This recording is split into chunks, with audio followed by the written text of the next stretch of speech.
Democratic National Committee just released a long-awaited report on the 2024 election. Party Chair Ken Martin had kept it under wraps for months, eventually bowing to pressure to unveil the document by other Democrats. But there are several pages without information.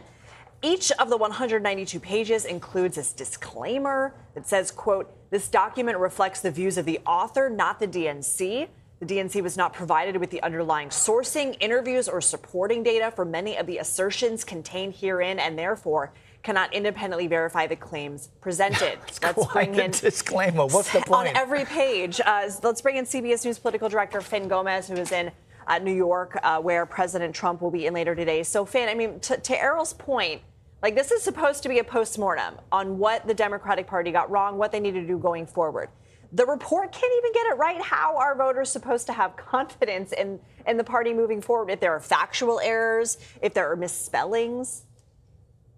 Yeah, there's misspellings. There's errors riddled throughout the nearly 200 pages of this memo.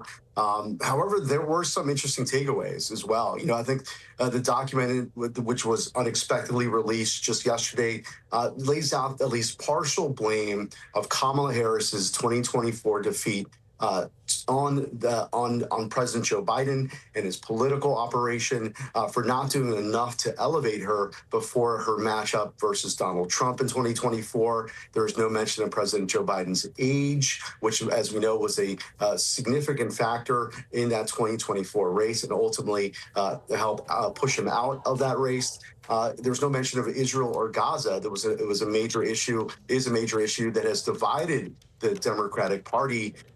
You know, and there's also been, as you mentioned, controversy over the release of the memo and how it was released, with some Democrats like Congressman Seth Moulton, who have called for Ken Martin, the DNC chair, to step down. Others that I spoke to, some DNC members have defended him, but they all acknowledged that it was a pretty sort of sloppy unveil, and Democrats should be more focused, they say, on what matters most, and that's the upcoming midterms.